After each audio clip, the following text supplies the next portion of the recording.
Hello everyone, welcome back to my channel learn with Rashmi. आज इस वीडियो में हम बात करेंगे chapter 7 directing class 12 business studies की। तो डायरेक्टिंग है क्या और इसके फीचर्स या एलिमेंट्स, उन सब चीज़ों के बारे में आज हम बात करेंगे, डिस्कस करेंगे।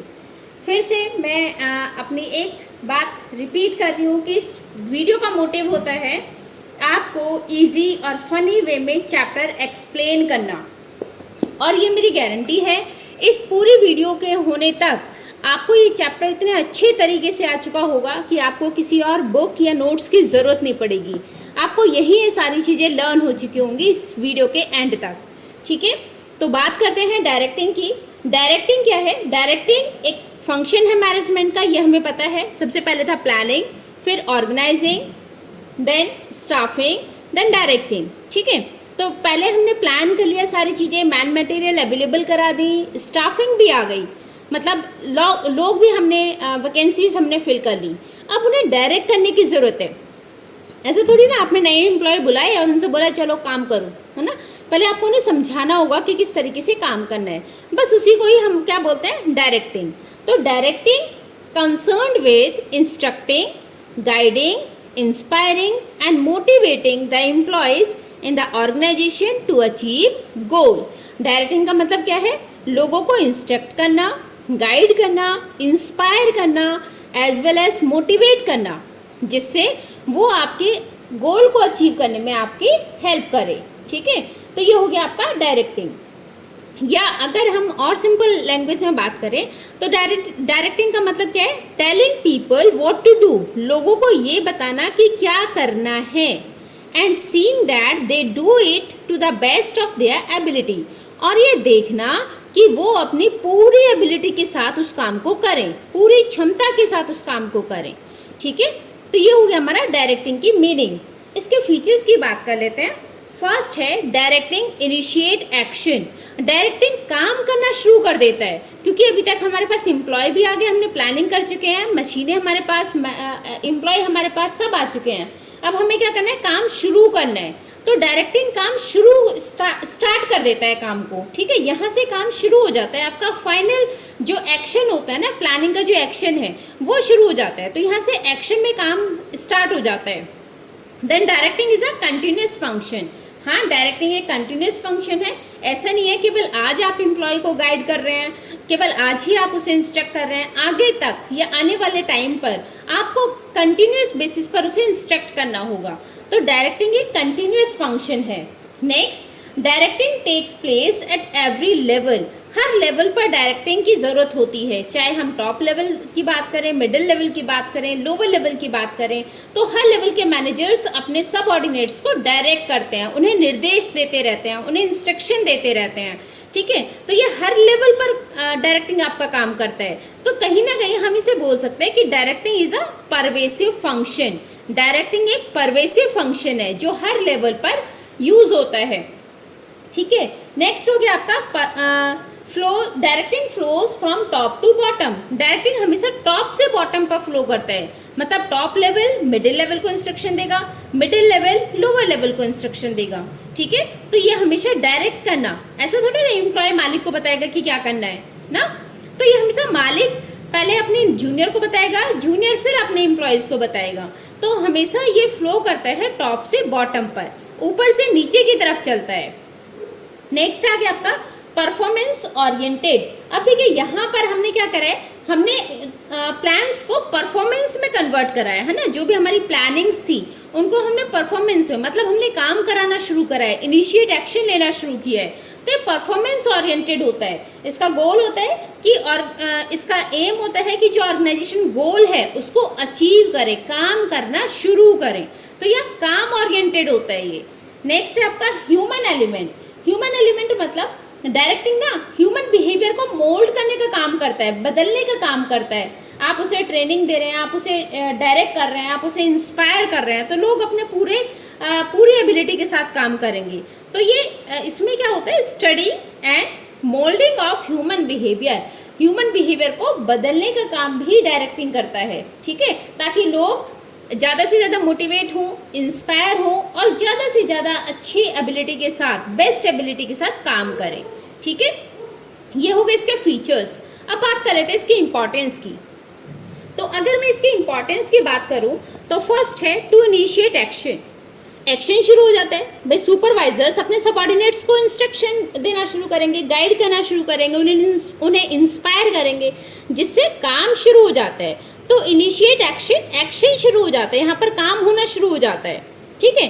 Then to integrate employees effort, employees के एफर्ट को इंटीग्रेट करके रखना, उनके अंदर कोऑर्डिनेशन बना के रखना, ये काम होता है डायरेक्टिंग का। तो यहाँ पर देखिए एम्प्लॉयज अलग अलग लेवल के काम कर रहे हैं, अलग अलग काम कर रहे हैं। तो डायरेक्टिंग से इंस्ट्रक्शन के थ्रू, इंस्पायरिंग के थ्रू, मोटिवेशन के थ्रू उनको कोऑर्डिनेट कराया जाता है एक दूसरे के साथ, ताकि वो एक ही डायरेक्शन में, एक ही वे में सारा काम करें और ऑर्गेनाइजेशन के गोल को अचीव करें, ठीक है। नेक्स्ट हो गया मीन्स ऑफ मोटिवेशन। अब डायरेक्टिंग का मतलब ये नहीं है कि ऑर्डर दे दिया आपने और आपका काम खत्म, आपकी जिम्मेदारी खत्म, है ना। तो डायरेक्टिंग का मतलब केवल ऑर्डर देना नहीं होता। डायरेक्टिंग का मतलब होता है कि इंस्ट्रक्शंस के साथ साथ लोगों को इंस्पायर करें, लोगों को मोटिवेट करें, एम्प्लॉयज को मोटिवेट करें, ताकि उनके अंदर एक आपसी फैमिली वाली फीलिंग्स आ जाए, है ना। वो अच्छे से अच्छा काम करने की कोशिश करें ऑर्गेनाइजेशन के लिए। तो मोटिवेशन का काम भी करता है, ठीक है। नेक्स्ट हो गया bring stability and balance in organisation. Organisation में स्टेबिलिटी और बैलेंस बनाने का काम करता है डायरेक्टिंग। कैसे? देखिए, अगर आप एम्प्लॉयज़ को इंस्ट्रक्ट नहीं करेंगे, आप उन्हें कोई काम समझाएंगे नहीं, तो वो काम नहीं कर पाएंगे, और काम नहीं कर पाएंगे तो या तो वो एब्सेंट हो जाएंगे या फिर वो वेस्ट करेंगे रिसोर्सेज का, है ना, और उन्हें बार बार डांट पड़ेगी। लेकिन अगर डायरेक्टिंग, आप उन्हें इंस्ट्रक्ट करते हैं प्रॉपर वे में, आप उन्हें समझा रहे हैं कि कैसे काम करना है, तो उनके अंदर स्टेबिलिटी आती है, उनके अंदर ये फीलिंग आती है कि हमें काम को समझाया जा रहा है और हम काम को कर सकते हैं आराम से। तो वो स्टेबल रहते हैं आपके ऑर्गेनाइजेशन में, आपके ऑर्गेनाइजेशन को छोड़कर नहीं जाएंगे, ठीक है। तो ये बैलेंस बना रहता है यहाँ पर, क्लियर। नेक्स्ट हो जाता है टू फैसिलिटेट चेंज। देखिए, चेंज करने में डायरेक्टिंग हेल्प करता है ना। फॉर एग्जांपल, आपके स्कूल में डिजिटलाइजेशन हो जाए, सब कुछ, जो फ़ी पेमेंट है वो भी डिजिटली हो, ठीक है। जो होमवर्क या क्लास वर्क है, जो होमवर्क जो भी अपलोड किया जा रहा है वो भी आपके ऐप पर अपलोड हो, आपको वैसे ना दिया जाए, हार्ड कॉपी ना दी जाए, या बोर्ड पर नोट ना करा के वो सारा केवल ऑनलाइन हो जाए, है ना। तो उसमें क्या होता है, इन सारी चीज़ों को चेंज करने में ना एम्प्लॉयज़ थोड़ा सा हेजिटेट करते हैं। अब हेजिटेट करने के पीछे रीज़न क्या होता है? हेजिटेट करने के पीछे रीज़न होता है कि बहुत सारे एम्प्लॉयज़ ऐसे होते हैं जिन्हें काम नहीं आता। जैसे जब कोविड शुरू हुआ था तो सभी स्कूलों ने, मोस्टली जो स्कूल्स थे, उन्होंने ऑनलाइन क्लासेस शुरू की। किसी ने जूम के थ्रू करी, किसी ने गूगल मीट के थ्रू की।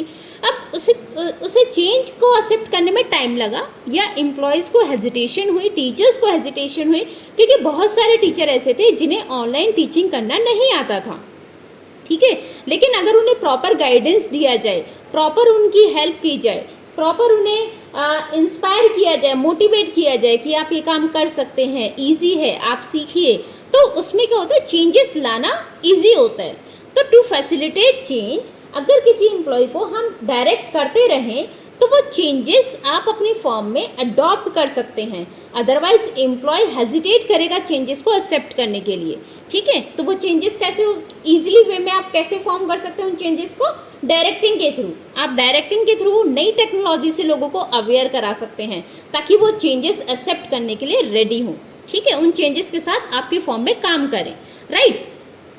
अब बात कर लेते हैं एलिमेंट्स ऑफ डायरेक्टिंग। डायरेक्टिंग के एलिमेंट्स, यहाँ देखिए, डायरेक्टिंग के 4 एलिमेंट्स हैं: supervision, motivation, communication, leadership. Supervision का केवल एक छोटा सा टॉपिक है जिसके बारे में हम थोड़ा सा ही पढ़ेंगे। ये आपके जो सिलेबस में है वो 3 ये मेन है, ठीक है। तो सुपरविजन का मतलब होता है देखना, ऊपर से देखना। ऊपर से ऐसा नहीं है छत पे चढ़कर देखना, तो ये छत पे चढ़ के नहीं देखना है या सीढ़ी पे चढ़कर नहीं देखना है। ऊपर से देखने का मतलब होता है कि सुपीरियर अपने सबऑर्डिनेट को देखेगा, जो हायर अथॉरिटी है वो अपने नीचे काम करने वाले लोगों को देखेगी, ऑब्जर्व करेगी कि काम कैसा हो रहा है, ठीक है। तो सुपरविजन 2 वर्ड से मिलकर बनता है, सुपर प्लस विजन। क्या हो गया ये? सुपरविजन। सुपर का मतलब होता है अबव या ओवर, और विजन का मतलब होता है सीइंग। तो यहाँ से क्या होता है कि आप ऊपर से देख रहे हैं, टॉप लेवल वाला मिडिल लेवल को देखेगा, मिडिल लेवल वाला लोअर लेवल को देखेगा। अब देखने का मतलब ये नहीं है आंखों में आंखें डालकर हम एक दूसरे को देख रहे हैं, मतलब ऑब्जर्व करेंगे कि कौन कैसा काम करता है ना। तो यहाँ पर इंस्ट्रक्ट किया जाता है, गाइड किया जाता है लोगों को, और फिर ये ऑब्जर्व किया जाता है कि लोग कैसा काम कर रहे हैं। जैसे आपने इंस्ट्रक्शन दिए हैं, जिस तरीके से आपने गाइड किया है, क्या उसी वे में, उसी के अकॉर्डिंग एम्प्लॉयज़ आपके काम कर रहे हैं या नहीं कर रहे हैं, वो देखना। ठीक है, तो ये हो गया हमारा सुपरविजन। नेक्स्ट टॉपिक है मोटिवेशन। मोटिवेशन का मतलब होता है विल टू वर्क, काम करने की इच्छा शक्ति। अब ये जो काम करने की इच्छा शक्ति है ना, ये अंदर से आती है, आप किसी को फोर्स नहीं कर सकते कि भाई ये काम करो। ठीक है, फॉर एग्जाम्पल अब मैं आपसे बोलूँ कि बेटा अब नोटबुक और बुक निकाल कर आप ये नोट्स बनाते रहो साथ के साथ। ठीक है, तो ये आप कब करेंगे, जब आपको अंदर से फीलिंग आएगी कि अरे मैम कुछ पढ़ा रही है तो चलो नोटबुक लेकर बैठ जाते हैं या बुक लेकर बैठ जाते हैं, एटलीस्ट अंडरलाइन तो कर ही ले, हमें कुछ समझ में आ जाएगा, हमारा कुछ फ़ायदा होगा ना। तो ये मोटिवेशन, विलिंग टू वर्क, काम करने की इच्छा शक्ति होती है। तो motivation defined as inspiring and inducing the employees to perform to their best capacity. Motivation का मतलब होता है इंस्पायर करना, इंड्यूस करना एम्प्लॉयज को, जिससे वो अपनी कैपेसिटी के साथ, बेस्ट कैपेसिटी के साथ काम करें। ठीक है, तो ये मोटिवेशन कांट बी फोर्स्ड, आप किसी को फोर्स नहीं कर सकते काम करने के लिए। ठीक है, then willingness to do the work, ये इच्छा शक्ति आपके अंदर होनी चाहिए कि आपको ये काम करना है।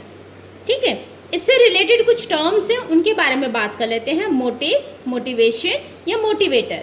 मोटिव क्या होता है, मोटिव होता है बेटा नीड, नीड से शुरू होता है मोटिव। आपकी जो ज़रूरत होगी ना तभी आप उस काम को करोगे, वरना हम लोग तो ऐसे हैं कि भूख ना लगे तो हम खाना भी ना खाएं, है ना। खाना भी हम तब खाएंगे जब हमें भूख लगती है, मजबूरी होती है। तो नीड से आपका मोटिव आता है। मोटिव मतलब क्या हो गया, आपका डिज़ायर, इच्छा, आपको क्या काम करना है। ठीक है, मोटिवेशन एक ऐसा प्रोसेस है जिसके थ्रू लोगों को मोटिवेट किया जाता है कि वो काम करें, लोगों को इंस्पायर किया जाता है। वो प्रोसेस क्या हो गया आपका, मोटिवेशन। देन मोटिवेटर, मोटिवेटर में वो इंसेंटिव्स या टेक्निक्स आती हैं जिनके थ्रू लोगों को इंस्पायर करने में हेल्प मिलती है। जैसे बोनस हो गया, जैसे सैलरी हो गई, प्रमोशन हो गया, वो इंसेंटिव्स या टेक्निक्स जो हेल्प करते हैं लोगों को मोटिवेट करने के लिए, उन्हें हम बोलते हैं मोटिवेटर। क्लियर। अब बात कर लेते हैं फीचर्स ऑफ मोटिवेशन। मोटिवेशन के फीचर्स क्या क्या हैं। देखिए, मोटिवेशन एक साइकोलॉजिकल फिनोमिना है। साइकोलॉजिकल फिनोमिना मतलब आपके अंदर से फीलिंग्स आनी चाहिए, आपके अंदर नीड होनी चाहिए, डिज़ायर होनी चाहिए, एस्पिरेशंस होनी चाहिए, इच्छा शक्ति होनी चाहिए काम करने की, कुछ डिमांड आपकी होनी चाहिए, डिज़ायर्स, इच्छाएं आपकी होनी चाहिए उन्हें कंप्लीट करने के लिए। ठीक है, तो मोटिवेशन एक साइकोलॉजिकल फिनोमिना है। जैसे फॉर एग्जांपल आपको नया घर खरीदना है, तो ये आपके अंदर नीड होनी चाहिए, डिज़ायर होनी चाहिए, या आपको सोसाइटी में रिस्पेक्ट मिले, इसकी डिज़ायर, नीड होनी चाहिए, तभी वो आप काम करेंगे। ठीक है, तो मोटिवेशन क्या है, एक साइकोलॉजिकल फिनोमेना है। Then motivation provides goal oriented behaviour. अगर आप लोगों को मोटिवेट करते हैं, किसी भी पर्सन को अगर मोटिवेट किया जाता है तो वो हमेशा काम को अच्छे तरीके से करता है, जिससे वो अपने गोल को अचीव कर सकता है। ठीक है, जैसे अगर हम किसी भी पर्सन को मोटिवेट करें कि भैया आप प्रमोशन मिलेगा आपको अगर आप काम अच्छे से करेंगे, ठीक है, तो वो काम ज़्यादा अच्छे से करेगा क्योंकि उसे भी प्रमोशन लेना है, राइट। तो यहाँ जैसे ये आगे नीड भी होनी चाहिए। अब उसे ये है कि अरे ठीक है प्रमोशन मिले ना मिले मुझे क्या करना है ना, तो वो नीड भी होनी चाहिए प्रमोशन की। तो प्रमोशन के लिए हम उसे मोटिवेट कर सकते हैं।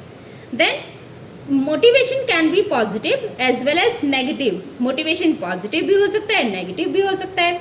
अब आपके पापा ने बोला बेटा अगर आपके मार्क्स अच्छे आए ना, आपने अगर अच्छा स्कोर किया तो मैं आपको एक नई बाइक खरीद के ला के दूंगा, तो वो क्या हुआ, पॉजिटिव मोटिवेशन। और दूसरी तरफ पापा ने बोला बेटा अगर मार्क्स अच्छे नहीं आए तो घर में आते ना आपकी अच्छे से बैंड बजेगी, ठीक है, तो ये क्या होगा, नेगेटिव मोटिवेशन। यहाँ डरा दिया आपको कि बेटा पिटाई होनी है अगर मार्क्स अच्छे नहीं आए तो, आप उस डर से पढ़ रहे हैं। और यहाँ आपको लग रहा है कि बाइक मिलेगी, यार पढ़ लेते हैं अच्छे से, मुझे मेरी मनपसंद बाइक मिलने वाली है, ठीक है। तो मोटिवेशन पॉजिटिव और नेगेटिव दोनों तरीके का हो सकता है। Then motivation is a complex process. बहुत डिफ़िकल्ट है किसी दूसरे बंदे को मोटिवेट करना, क्योंकि जब तक उसके अंदर नीड नहीं होगी तब तक आप मोटिवेट नहीं कर सकते उसको, ठीक है। तो उसके अंदर जब नीड आएगी तभी उसे सेटिस्फाई करने के लिए, उस नीड को पूरा करने के लिए आप किसी पर्सन को मोटिवेट कर सकते हैं। तो एक कॉम्प्लेक्स प्रोसेस होता है, डिफ़िकल्ट टास्क होता है किसी दूसरे को मोटिवेट करके काम कराना।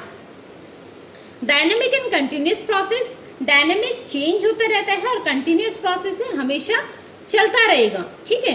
तो ये ऐसा नहीं है कि आपने एक बार मोटिवेट किया किसी को तो उसके बाद आपका रोल खत्म।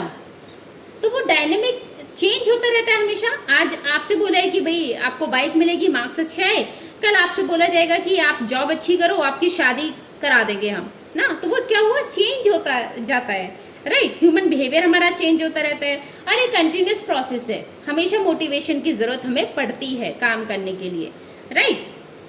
तो ये हो गया आपके फीचर्स ऑफ मोटिवेशन। नेक्स्ट हम बात कर लेते हैं Maslow's need hierarchy theory. Maslow ने जो थ्योरी बताई है, हायरार्की थ्योरी बताई है नीड की, उसके अकॉर्डिंग हम मोटिवेशन के कुछ टॉपिक्स को समझेंगे यहाँ पर, ठीक है। तो मोटिवेशन हमने देखा कि एक साइकोलॉजिकल फिनोमिना है, कि मतलब आपके अंदर से ये भावना आनी चाहिए कि आपको ये काम करना है ना। तो ऐसे ही मैस्लो ने हायरार्की थ्योरी दी थी नीड की, जो स्टेप बाय स्टेप चलेगी।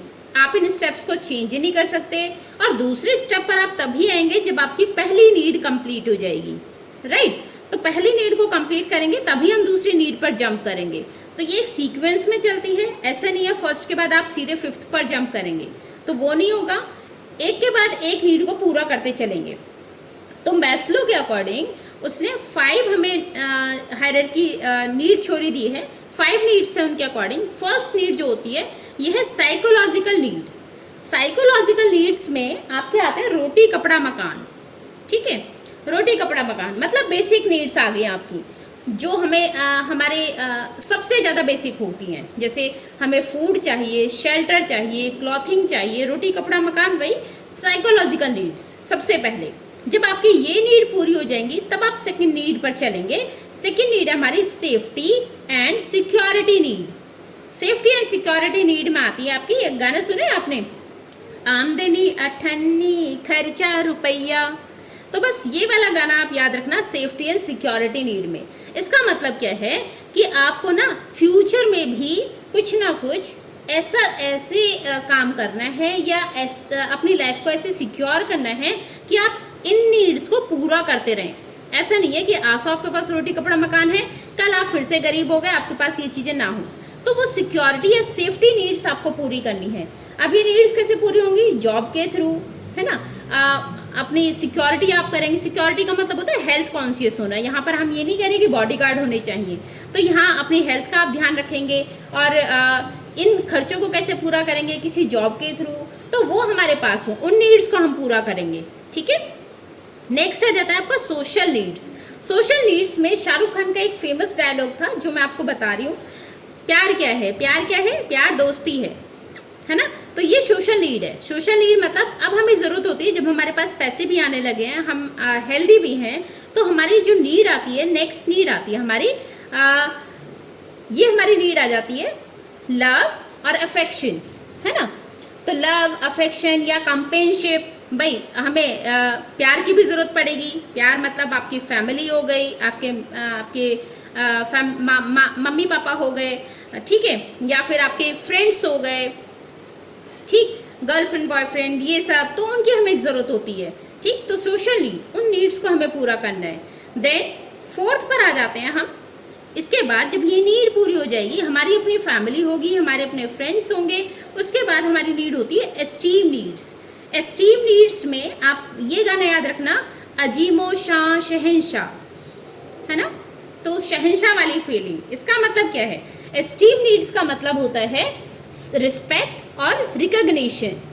तो यहाँ पर हमें अब जब हमारे पास अपनी फैमिली है, अपने फ्रेंड्स हैं, उसके बाद हमारी क्या नीड होती है कि हमारी सोसाइटी में रिस्पेक्ट हो, हमारी रिकग्निशन हो, ठीक है, हमारी अपनी पहचान हो, लोग हमारी रिस्पेक्ट करें, ये नीड आती है एस्टीम नीड में, ठीक है। एस्टीम नीड, अब ये नीड पूरी हो जाएगी। अच्छा, ये नीड ना मोस्टली हायर लेवल एम्प्लॉयज़ के लिए होती है, जिनकी सैलरी आराम से बहुत अच्छी है, जिन्हें पैसों की ज़रूरत नहीं है ज़्यादा, उन लोगों के लिए होती है एस्टीम नीड्स। देन इसके बाद आ जाता है self actualisation need. Last point है हमारा सेल्फ एक्चुअलाइजेशन नीड। जब आपके पास आपकी अपनी रिस्पेक्ट भी है, रिकॉग्निशन आपको मिल चुका है, इसके बाद लास्ट हमारा पॉइंट होता है सेल्फ एक्चुअलाइजेशन नीड। इसमें आप ये गाना याद रखना, मेरे दिल ने जो मांगा मिल गया, ये धर्मेंद्र का पुरानी मूवी का सॉन्ग है, ठीक है। इसमें क्या है, मेरे दिल ने जो मांगा मिल गया, मतलब जो मैंने सोचा था वो मैंने अचीव कर लिया, ठीक है। जो मुझे बनना था अपनी लाइफ में, मेरा एम जो था वो मेरा अचीव हो गया। तो ये होती है आपकी लास्ट सेल्फ एक्चुअलाइजेशन नीड। फिर से देख लेते हैं एक बार। साइकोलॉजिकल नीड्स में क्या था, रोटी कपड़ा मकान। सेफ्टी एंड सिक्योरिटी नीड में क्या था कि आप जॉब करेंगे और हेल्दी रहेंगे, अपनी हेल्थ का ध्यान रखेंगे, ठीक है। इंश्योरेंस वगैरह करा लिया और जॉब आपको अच्छे से मिल गई। सोशल नीड्स में क्या था कि आपकी अपनी लव, अफेक्शन और कंपेनशिप। देन एस्टीम नीड्स में क्या था, रिस्पेक्ट एंड रिकॉग्निशन।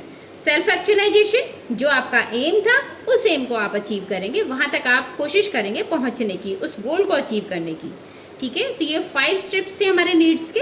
अब इन 5 स्टेप्स को सीक्वेंस में ही आपको लिखना होता है, ठीक है। अब सीक्वेंस में लर्न करने का मैंने एक ट्रिक बनाई हुई है। इसे कैसे लर्न कर सकते हैं आप, नीड है आपको 5,000 रुपये चाहिए, आपकी नीड है 5,000, तो नीड से आप याद रखेंगे कि मैस्लो नीड की हम बात कर रहे हैं। आपको नीड है 5,000 रुपीज़ की, आपने पापा से बोला पापा नीड है मुझे 5,000 रुपीज़ की। पापा ने पूछा क्यों भाई, क्यों चाहिए 5,000 रुपये? तो आपने बोला कि पापा सारे स्टूडेंट एक साथ घूमने जा रहे हैं, इसीलिए मुझे 5,000 रुपये चाहिए। तो पापा सारे स्टूडेंट्स एक साथ घूमने जा रहे हैं। पी से साइकोलॉजिकल नीड्स, एस से safety and security need, S से सोशल नीड, ई से एस्टीम नीड्स, एस से सेल्फ एक्चुअलाइजेशन नीड, ठीक है। तो नीड थी मुझे 5,000 रुपये की, क्यों? क्योंकि पापा सारे फ्रेंड एक साथ घूमने जा रहे हैं। तो ये ट्रिक है आपको मैस्लोस नीड लर्न करने की, ठीक है। अब हम बात कर लेते हैं इंसेंटिव्स, जिनके थ्रू हम किसी पर्सन को मोटिवेट कर सकते हैं। तो वो इंसेंटिव्स कौन कौन से होते हैं? इंसेंटिव्स 2 तरीके के होते हैं, एक होता है फाइनेंशियल या मॉनेटरी, मनी के टर्म में, दूसरा होता है नॉन फाइनेंशियल या नॉन मॉनेटरी, मतलब पैसे से अलग। एक तो हो गया पैसे के थ्रू आप कैसे लोगों को मोटिवेट कर सकते हैं, दूसरा बिना पैसे के आप लोगों को कैसे मोटिवेट करेंगे। तो पहले बात कर लेते हैं पैसे की, है ना, पैसा पैसा करती है। तो फाइनेंशियल या मॉनेटरी टर्म्स, फर्स्ट आ गया आपका पे एंड अलाउंसेस। पे एंड अलाउंसेस में आपकी सैलरी आ गई, आपके वेजेस आ गए जो आपको हर महीने मिलेंगे या एवरी वीक मिलेंगे या डेली बेसिस पे मिलेंगे वो। तो आप इससे हम किसी भी पर्सन को, किसी भी एम्प्लॉय को आराम से मोटिवेट कर सकते हैं, क्योंकि ऑब्वियसली पैसा सबकी ज़रूरत है ना, सभी को चाहिए और सभी को अच्छा भी लगता है। नेक्स्ट प्रॉफिट शेयरिंग, यहाँ पर क्या होता है, जब कंपनी अच्छे से ग्रो करती है तो कभी कभी क्या होता है, कंपनी ये बता देती है कि भैया अगर हमने इतना प्रॉफिट अर्न किया ना तो उससे ज़्यादा का जो भी प्रॉफिट होगा वो आप लोगों के साथ शेयर किया जाएगा, टारगेट से ज़्यादा जितना भी प्रॉफिट हुआ वो एम्प्लॉयज़ के साथ शेयर किया जाएगा, उसे बोलते हैं प्रॉफिट शेयरिंग, ठीक है। नेक्स्ट हो जाता है को पार्टनरशिप। यहाँ पर क्या होता है, कभी कभी मैनेजमेंट में बहुत सारी कंपनियां अपने मैनेजमेंट को ये ऑफर देती हैं कि अगर वो काम अच्छे से करेंगे, अगर हम टारगेट को अचीव करेंगे तो उन्हें कुछ शेयर्स यहाँ दिए जाएंगे, कुछ शेयर्स दिए जाएंगे कंपनी के, ठीक है। तो ये शेयर्स देने का मतलब है कहीं ना कहीं इनडायरेक्ट वे में उन्हें पार्टनर बनाना, ठीक है। तो यहाँ शेयर्स ऑफर किए जाते हैं मार्केट प्राइस से कम प्राइस पर, सस्ते रेट पर, जो मार्केट में उनकी शेयर का प्राइस चल रहा होगा ना उससे कम रेट पर उन्हें शेयर्स ऑफर किए जाते हैं कि अगर आप काम अच्छा करेंगे या जो एम्प्लॉयज़ आपके ऐसे हैं जो बहुत अच्छे से काम करते हैं, अपना बेस्ट देते हैं, तो उनके लिए ये ऑफ़र किया जाता है कि उन्हें आप शेयर ऑफ़र कर सकते हैं, वो शेयर आपके मार्केट रेट से कम प्राइस पर खरीद सकते हैं, पार्टनर बन सकते हैं। तो इससे भी आप लोगों को मोटिवेट कर सकते हैं। नेक्स्ट हो गया बोनस या कमीशन। अगर आप बोनस देते हैं, ठीक है, एक्स्ट्रा रिवॉर्ड देते हैं, सैलरी से अलग उन्हें कुछ एक्स्ट्रा मिलता है तो भी एम्प्लॉय मोटिवेट होकर काम करेगा। Then wage incentive, wage incentive में भी आ गया आपका वेज इंसेंटिव हो जाता है, जैसे आपने काम 10 यूनिट बनाने थे और जो ज़्यादा बनाएगा उसको ज़्यादा पैसे मिलेंगे, तो वो हो गया वेज इंसेंटिव। ज़्यादा काम करने पर जो एक्स्ट्रा मिलता है, एक्स्ट्रा पैसा मिलेगा, ठीक है, ज़्यादा प्रोडक्शन करने पर ज़्यादा पैसे मिलेंगे, उसे बोलते हैं वेज इंसेंटिव। तो एम्प्लॉय मोटिवेट होगा, वो ज़्यादा प्रोडक्शन करने की कोशिश करेगा क्योंकि उसे अर्निंग ज़्यादा होगी। देन रिटायरमेंट बेनिफिट, बहुत सारी ऑर्गेनाइजेशंस ऐसी होती हैं जो रिटायरमेंट बेनिफिट देती हैं, जिससे पेंशन हो गया, प्रोविडेंट फंड हो गया, ये देती हैं। तो इससे भी एम्प्लॉयज़ मोटिवेट होते हैं कि एटलीस्ट रिटायरमेंट के बाद भी उनके पास एक अर्निंग सोर्स रहेगा, तो यहाँ से भी वो मोटिवेट हो जाते हैं और काम अच्छे से करते हैं। देन हो गया पर्क्स या फ्रिंज बेनिफिट, ठीक है, इसमें क्या हो गया, इसमें अदर फैसिलिटीज़ आ जाती हैं, स्पेशल बेनिफिट्स होते हैं। पर्क मतलब स्पेशल बेनिफिट्स, जैसे मेडिकल फैसिलिटी हो गई, फ्री एजुकेशन हो गई बच्चों के लिए, या रहने के लिए घर दे दिया आपने, तो वो होते हैं आपके पर्क्स, ठीक है, इनसे भी एम्प्लॉय मोटिवेट होता है, राइट। तो ये सारे हमारे कुछ एग्जाम्पल्स थे मॉनेटरी या फाइनेंशियल इंसेंटिव्स के। अब नॉन फाइनेंशियल इंसेंटिव या नॉन मॉनेटरी इंसेंटिव देख लेते हैं कि बिना पैसे के आप लोगों को कैसे मोटिवेट करेंगे। देखिए, ये जो फाइनेंशियल इंसेंटिव था ना, ये फर्स्ट, सेकंड, थर्ड, पहले 3 नीड्स जिनकी पूरी नहीं होती उन लोगों के लिए होता है, ठीक है। तो पहले 3 नीड कौन सी थी आपकी, psychological needs, safety and security need और सोशल नीड। इन 3 ग्रुप के लिए होती है ये फाइनेंशियल या मॉनेटरी इंसेंटिव।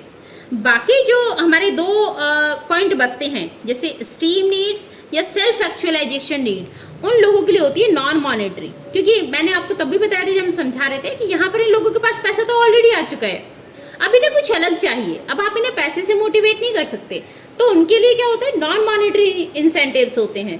जैसे फर्स्ट हो गया स्टेटस।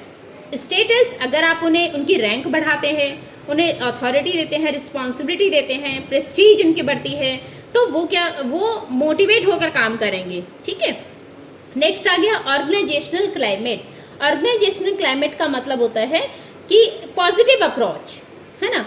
मैनेजर जो पॉजिटिव अप्रोच बना लेता है एक एम्प्लॉयज़ के बारे में, तो उससे एम्प्लॉयज़ क्या होते हैं, हमेशा मोटिवेट रहते हैं, उनके बारे में अच्छा बोलना, अप्रिशिएशन देना, ठीक है। तो ये ऑर्गेनाइजेशनल क्लाइमेट मतलब अप्रिशिएट करना एम्प्लॉयज़ को, एक पॉजिटिव अप्रोच बनाना एम्प्लॉयज़ के लिए। मतलब ये ना सोचना कि एम्प्लॉय तो ठीक है, मेरे लिए काम कर रहा है ना, पैसे दे रहा हूँ मैं इसे, तो वो वाला अप्रोच ना हो, ठीक है। आपको भी लगे कि एम्प्लॉय की आपको ज़रूरत है, ठीक, तो वो ऑर्गेनाइजेशन क्लाइमेट, तो उससे एम्प्लॉय मोटिवेट होता है और काम करता है अच्छे से। Then career advancement. अब कैरियर एडवांसमेंट में आ जाता है स्किल्स उनकी इम्प्रूव करना, ठीक है, ताकि वो और आगे अपने कैरियर में और आगे बढ़ सकें और ग्रोथ कर सकें, ठीक है। जैसे प्रमोशन हो गया, ठीक, प्रमोशन आपने उसका कर दिया, तो वो क्या होगा, मोटिवेट होकर काम करेगा, ठीक है। रैंक, यहाँ पर भी वही स्टेटस उसका बढ़ गया है, रैंक बढ़ गया, आपने प्रमोट कर दिया, हाई रैंक उसे मिल गई, हाई लेवल पर वो काम कर रहा है, तो वो ज़्यादा मोटिवेट होकर काम करेगा। नेक्स्ट आ जाता है जॉब एनरिचमेंट या असाइनमेंट ऑफ चैलेंजिंग जॉब। इसमें जॉब एनरिचमेंट में आता है चैलेंजिंग जॉब।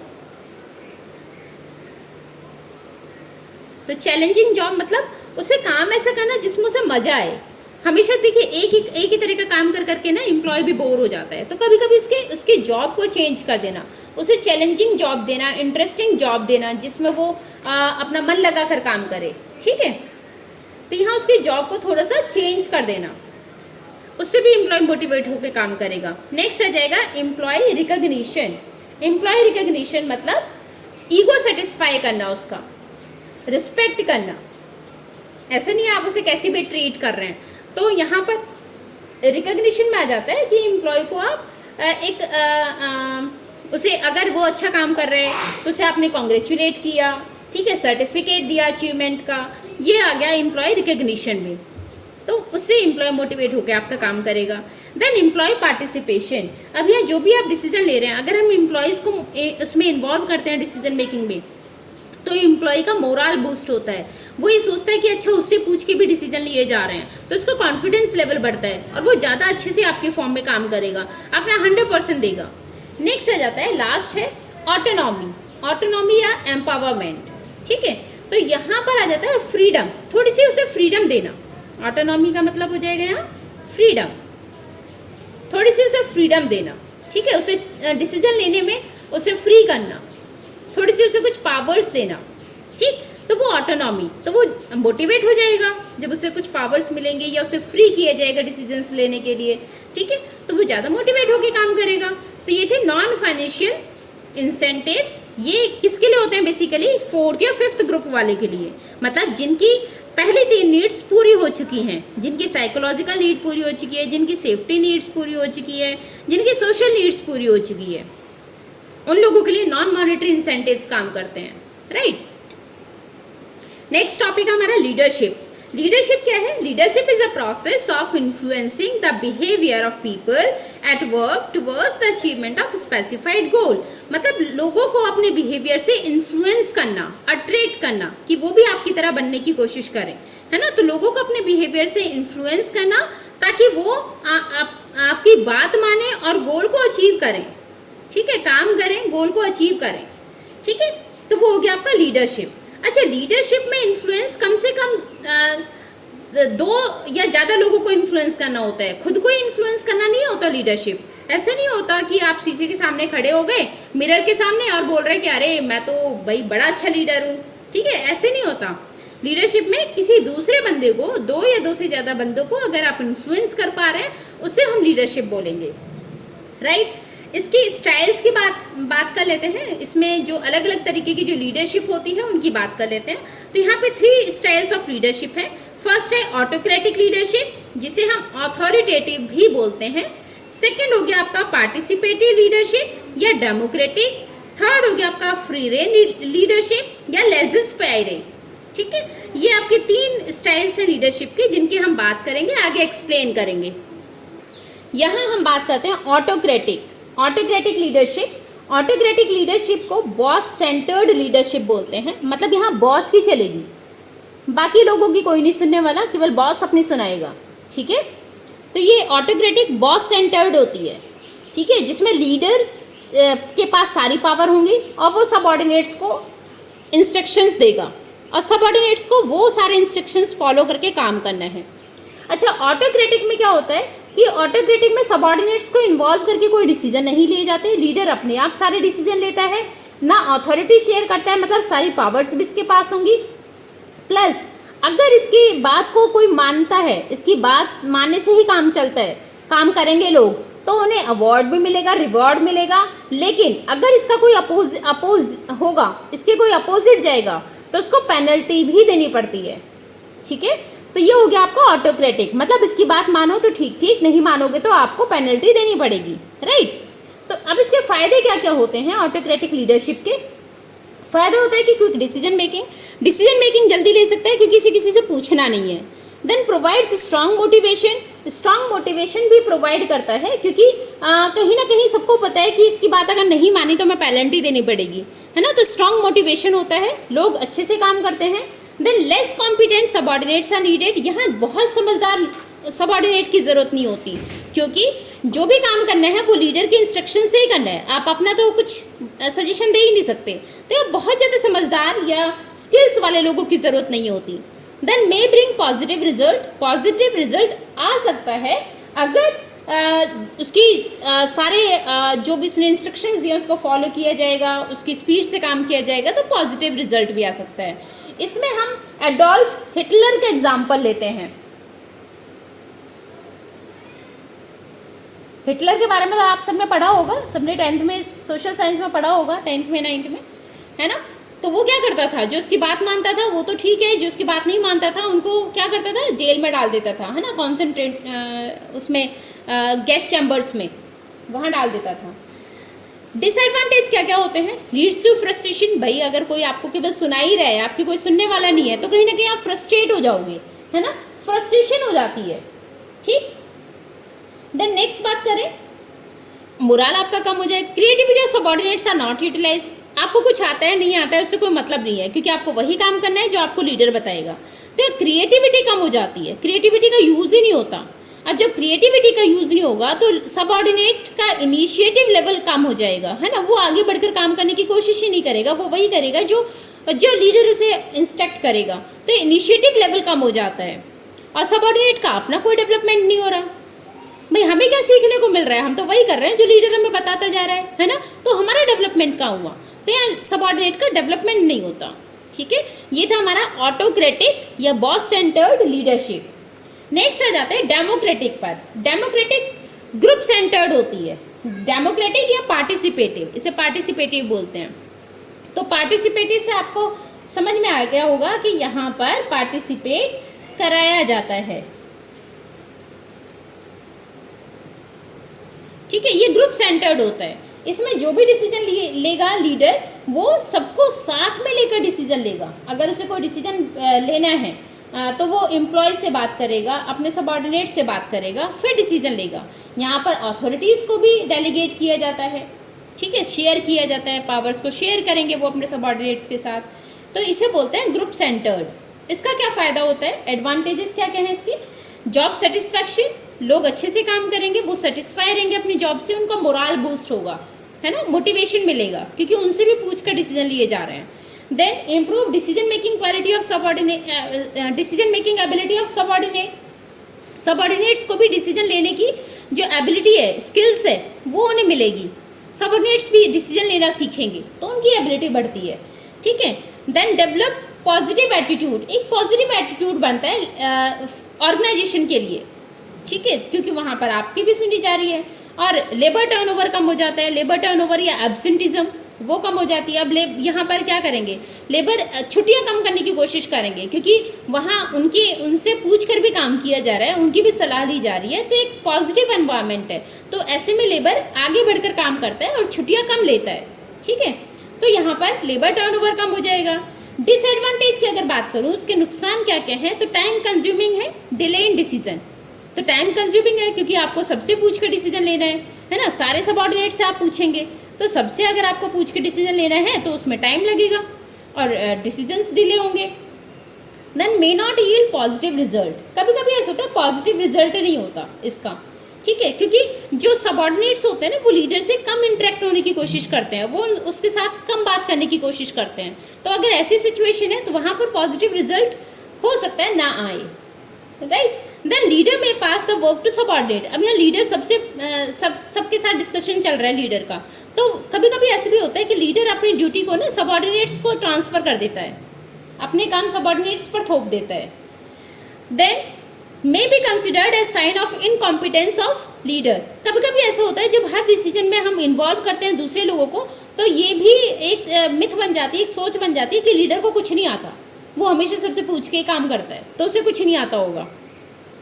तो ये भी एक इनकम्पिटेंस साइन भी शो कर सकता है, राइट। तो ये थे इसके एडवांटेजेस एंड डिसएडवांटेजेस किसके, डेमोक्रेटिक या पार्टिसिपेटिव लीडरशिप। अब बात कर लेते हैं थर्ड, फ्री रेन।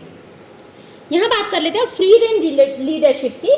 इसमें क्या होता है, कंप्लीट डेलीगेशन ऑफ अथॉरिटी होती है, मतलब सारी पावर लीडर अपनी सारी पावर इन सबके साथ शेयर कर देगा, सबऑर्डिनेट्स के साथ शेयर कर देगा। ठीक है, फिर सबऑर्डिनेट्स आपस में डिस्कस करके काम को करते हैं। ठीक, तो लीडर के पास जो पावर होती है ना, उन पावर्स को वो अवॉइड करता है, डेलीगेट कर दी क्योंकि उसने सारी पावर्स, और लीडर केवल एक कॉन्टेक्ट का काम करता है इन सबऑर्डिनेट्स के बीच में। तो ये लीडर का रोल कम होता है, इसका रोल कम हो जाता है। फायदे क्या क्या है, इम्प्रूव्स जॉब सेटिस्फैक्शन है, मोरल ऑफ एम्प्लॉय। अब इनके पास सबके पास पावर आ गई तो ये ज़्यादा अच्छे से काम करेंगे, है ना, तो इनका मोटिवेशन बढ़ता है। Scope for development of subordinate, subordinate का डेवलपमेंट होने की चांसेस ज़्यादा है, क्योंकि डिसीजंस ले रहे हैं, सारे काम अपने लेवल पर कर रहे हैं, तो इनका अपना डेवलपमेंट होता है। Next, full utilisation of potential and capacity of employee. यहाँ एम्प्लॉयज़ की हम पूरी कैपेसिटी को यूज़ करते हैं, एम्प्लॉयज़ को क्योंकि हमने पावर दे दिया, अब एम्प्लॉय अपनी पूरी एफर्ट्स के साथ काम करेगा। ठीक है, तो यहाँ उसकी पूरी पोटेंशियल या कैपेसिटी का यूज़ होता है। डिसएडवांटेजेस क्या होते हैं, इग्नोर कॉन्ट्रीब्यूशन ऑफ लीडर। देखिए, लीडर के कॉन्ट्रीब्यूशन को यहाँ इग्नोर कर दिया, जबकि लीडर अगर गाइड ना करे तो बहुत सारे चाउस होने के चांसेस होते हैं, तो लीडर का कॉन्ट्रीब्यूशन अवॉइड हो जाता है, इग्नोर हो जाता है। Then subordinates do not get guidance and support of leader. अब क्योंकि लीडर ने सारी पावर्स इनको शेयर कर दी, अब ये आपस में डिस्कस कर रहे हैं, आपस में डिसीजंस ले रहे हैं, तो लीडर का जो गाइडेंस है ना, वो खत्म हो गया, ये इसका गाइडेंस नहीं ले पाते, इसका सपोर्ट नहीं मिल पाता। Then subordinate may not work in different direction. अब क्योंकि पावर इसके पास भी है, इसके पास भी है, इसके पास भी है, इसके पास भी है, सबके पास पावर है, तो हो सकता है ये अपने लेवल पर डिसीजन ले, इसकी ना माने, ये अपने लेवल पर डिसीजन ले, इसकी ना माने, ठीक है। तो वहाँ पर क्या होता है, सब अपने अपने डायरेक्शन में, हो सकता है सभी अपने अपने डायरेक्शन में काम करें, ये कुछ कर रहा है, ये कुछ कर रहा है, ये कुछ कर रहा है, ये कुछ कर रहा है, सब अपने अपने अपने अपने डायरेक्शन में काम कर रहे हैं। तो ऐसे में क्या होता है, चाओस होने के चांसेस ज़्यादा, गड़बड़ होने के चांसेस ज़्यादा होते हैं। ठीक है, ये था हमारा फ्री रेंज लीडरशिप। तो ये तीनों हमारी स्टाइल थी लीडरशिप की। आगे नेक्स्ट टॉपिक है हमारा कम्युनिकेशन। तो कम्युनिकेशन को देख लेते हैं। कम्युनिकेशन क्या था, कम्युनिकेशन इजी टॉपिक है। कम्युनिकेशन का मतलब क्या होता है, कम्युनिकेशन का मतलब है एक्सचेंज ऑफ आइडियाज, व्यूज या मैसेजेस, इंफॉर्मेशन और इंस्ट्रक्शन बिटवीन टू और मोर पर्सन्स बाय डिफरेंट मीन्स। अलग अलग मीन्स से दो या दो से जो ज़्यादा लोगों के साथ जो आप व्यूज़ अपने शेयर करते हैं, मैसेज शेयर कर रहे हैं, इंफॉर्मेशन शेयर कर रहे हैं या इंस्ट्रक्शंस दे रहे हैं, उसे क्या बोलते हैं, कम्युनिकेशन। जैसे मैं अभी आपको ये ये वीडियो से ये लेक्चर समझा रही हूँ, टॉपिक समझा रही हूँ, तो ये भी क्या है, कम्युनिकेशन। ठीक है, जिसमें अलग अलग मीन्स से हम समझाते हैं, एक दूसरे के साथ व्यूज शेयर करते हैं।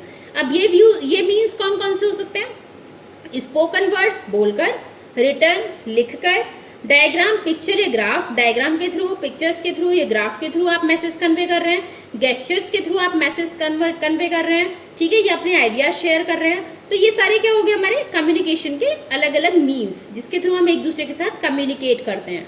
कम्युनिकेशन हमेशा टू वे प्रोसेस होता है। ठीक है, जैसे मैं आपको समझा रही हूँ, मैं आपके साथ कम्युनिकेट कर रही हूँ, आप भी मेरे साथ कम्युनिकेट कर सकते हैं। कैसे, कमेंट के थ्रू। Then begins with sender, sender से शुरू होता है, and ends when feedback comes from receiver. मैंने यहाँ से शुरू किया आपको समझाना, यहाँ से शुरू हुआ है कम्युनिकेशन, खत्म कहाँ होगा, आपके फीडबैक पर, जब आप मुझे कमेंट बॉक्स में बताएंगे कि आपको ये लेक्चर कैसा लगा। ठीक है, तो खत्म कहाँ होगा ये कम्युनिकेशन, आपके फीडबैक पर, रिसीवर के फीडबैक पर खत्म होता है।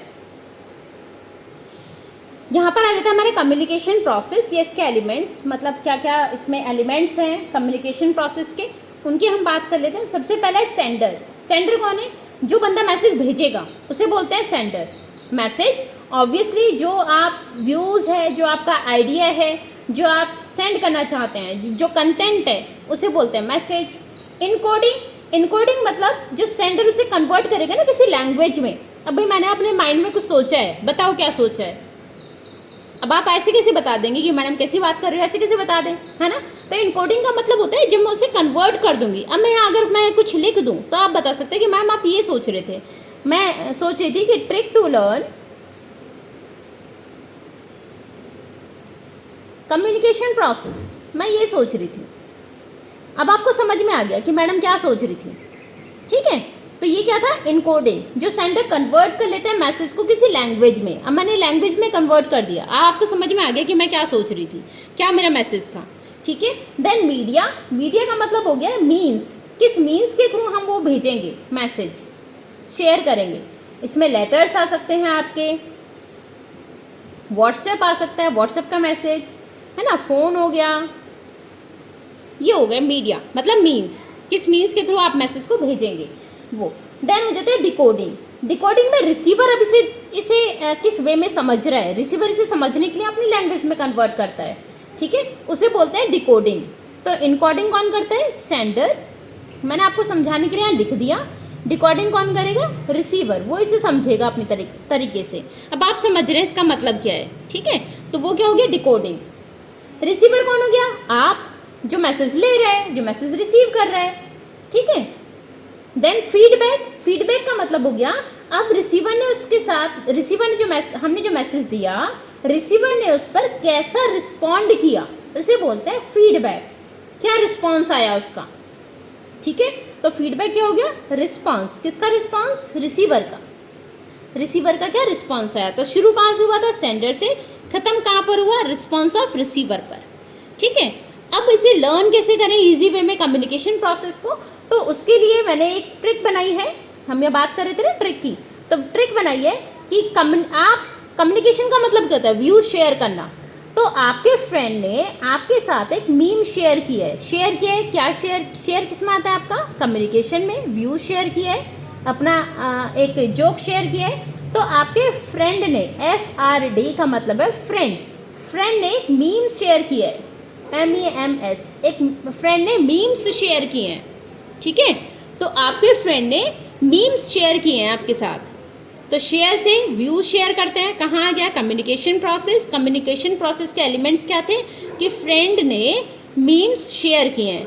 F for feedback, R for receiver, D for decoding, M for media, E for encoding, M for message, S for sender.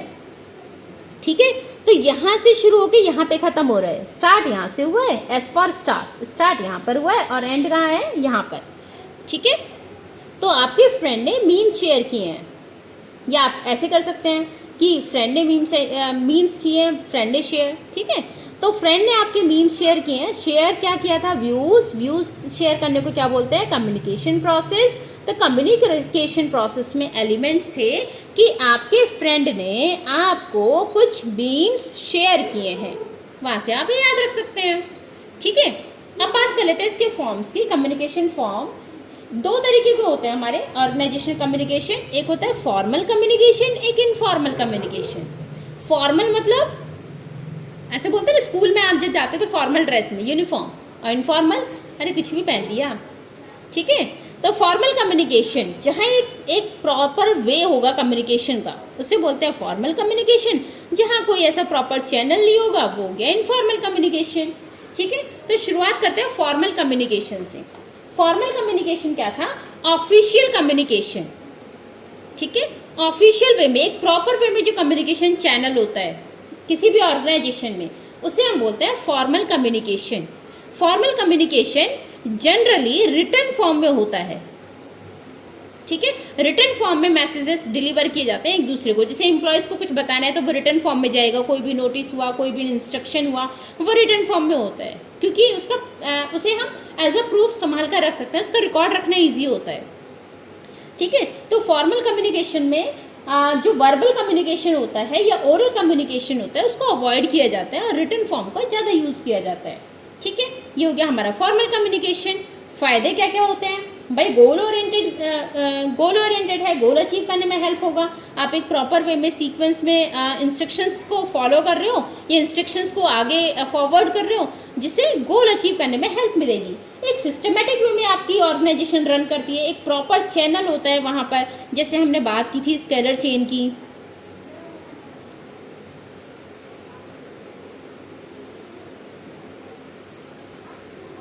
F और यहाँ पर आ गया जी, है ना, एक प्रॉपर चैनल होता है कम्युनिकेशन का। ए को अगर डी से कोई बात करनी है तो पहले बी को बताएगा, बी से वो बात सी तक जाएगी, सी से तब डी तक आएगी। तो एक प्रॉपर चैनल है, ऐसा नहीं है कोई कहीं भी बात कर रहा है, कोई भी क्रॉस कनेक्शंस हो रहे हैं। ठीक है, तो एक प्रॉपर चैनल होता है जिससे सिस्टमैटिक वे में आपका ऑर्गेनाइजेशन रन करती है। ठीक, सोर्स ऑफ इंफॉर्मेशन, कहाँ से बात शुरू हुई वो पता करना ईजी है ना, कि डी तक की बात कहाँ से पहुँची, डी बोलेगा सी ने बताई, सी बोलेगा बी ने बताई, और बी से आप पहुँच गए कि ए से शुरू हुई थी ये बात।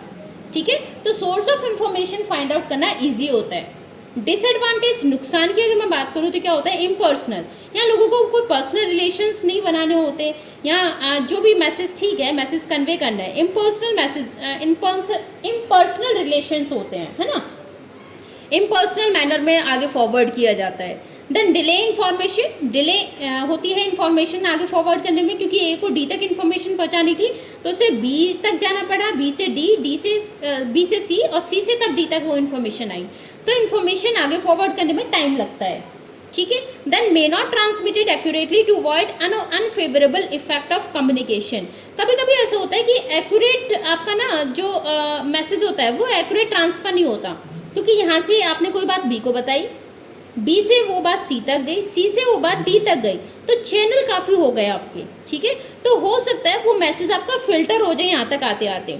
जैसे आप में से अगर कोई छोटा भीम देखता है तो उसमें एक बार सीरियल आया था कि राजा के, उसमें क्या होता है, राजा का एक बाल सफ़ेद था, तो राजा ने वो बात अपने गार्ड को बताई कि भाई मेरा तो एक बाल सफ़ेद हो गया। गार्ड ने वो आगे बात पहुँचाई कि राजा के 2 बाल सफ़ेद हो गए, उसने वो बात आगे पहुँचाई कि राजा के 4 बाल सफ़ेद हो गए, जहाँ राजा का कितना बाल सफ़ेद है, 1। वो आगे पहुँचते पहुँचते ऐसे पूरे गांव तक जब वो बात पहुँची थी तो पता चला राजा के तो सारे बाल सफ़ेद हो गए, राजा बूढ़ा हो गया। अब आगे राज कौन करेगा, आगे सिंहासन पर कौन बैठेगा। ठीक है, तो ये क्या था, मिसकम्युनिकेशन। तो ऐसे ही जो एक्यूरेट वे में इंफॉर्मेशन आगे नहीं पहुंच पाती, अगर हमारे चैनल्स ज़्यादा हैं तो वो फिल्टर हो जाती है। राजा का एक बाल सफ़ेद था, लेकिन गाँव तक पहुँचते पहुँचते राजा के सारे बाल सफ़ेद हो गए। ठीक है, तो ये होते हैं इसके डिसएडवांटेज। अब आगे बात कर लेते हैं हम इसके टाइप्स की। फॉर्मल कम्युनिकेशन कितने टाइप्स का होता है? तो फॉर्मल कम्युनिकेशन आपके 3 टाइप्स का होता है, वर्बल कम्युनिकेशन, हॉरिजॉन्टल कम्युनिकेशन और डायगोनल कम्युनिकेशन। तो पहले बात कर लेते हैं वर्टिकल कम्युनिकेशन की। वर्टिकल मतलब इस फॉर्म में होगा, या तो इस फॉर्म में होगा या इस फॉर्म में होगा, उसे बोलते हैं हम वर्टिकल कम्युनिकेशन। ठीक है, या तो डाउनवर्ड उस पर जाएगा या अपवर्ड वे में होगा। डाउनवर्ड कम्युनिकेशन में क्या होता है? इंस्ट्रक्शंस, प्लान्स, पॉलिसीज ये शेयर की जाती है टॉप से बॉटम तक। ठीक है, वो हो गया आपका डाउनवर्ड कम्युनिकेशन, जो सुपीरियर से सबऑर्डिनेट पर चलेगा। सुपीरियर सबऑर्डिनेट को बताएगा। ठीक है, क्या बताएगा भाई? प्लान्स के बारे में बताएगा, पॉलिसीज़ के बारे में बताएगा, इंस्ट्रक्शंस देगा, ऑर्डर देगा। तो ये हो गया आपका डाउनवर्ड कम्युनिकेशन। अपवर्ड कम्युनिकेशन जो सबऑर्डिनेट से सुपीरियर तक जाएगा, सबऑर्डिनेट से सुपीरियर तक चलेगा, मतलब लोअर लेवल से टॉप लेवल तक जाता है। तो इसमें क्या क्या ऐसी चीज़ें होती हैं जो यहाँ तक मैसेज फॉरवर्ड होंगे? किस टाइप के कम्युनिकेशन होते हैं? इसमें सजेशंस होते हैं, ग्रेवेंसेस होंगी, कंप्लेंट्स होंगे, प्रपोजल्स होंगे। तो ये होता है आपका अपवर्ड कम्युनिकेशन। ठीक है, नेक्स्ट आता है हमारा हॉरिजॉन्टल, एच, है ना। वर्टिकल में वी बनता है, तो या तो टॉप से बॉटम जाएगा या बॉटम से टॉप जाएगा। ये आप याद रख सकते हैं, इसे याद रखने का अच्छा तरीका होता है। वर्टिकल टॉप से बॉटम या बॉटम से टॉप। और हॉरिजॉन्टल में देखिए ये 2 लाइन है, इनके बीच में कम्युनिकेशन हो रहा है, मतलब लेवल सेम होता है। तो सेम लेवल के बीच में कम्युनिकेशन होता है, वो होता है आपका हॉरिजॉन्टल कम्युनिकेशन। ठीक है, तो हॉरिजॉन्टल कम्युनिकेशन में 2 लेवल के बंदे, 2 सेम लेवल के जो पर्सन्स होंगे उनके बीच में कम्युनिकेशन होता है, जिनके पास सेम लेवल ऑफ अथॉरिटी होती है, सेम पावर होगी। ठीक है, for example purchase manager production manager से बात कर रहे हैं, तो दोनों सेम लेवल पर आते हैं, मिडिल लेवल में। तो परचेज मैनेजर प्रोडक्शन मैनेजर से अगर कुछ बात कर रहे हैं, कोई भी उनकी आपस में एक डिपार्टमेंट से रिलेटेड कोई कम्युनिकेशन चल रहा है, तो उसे हम क्या बोलेंगे? हॉरिजॉन्टल कम्युनिकेशन, सेम लेवल पर जो कम्युनिकेशन होता है।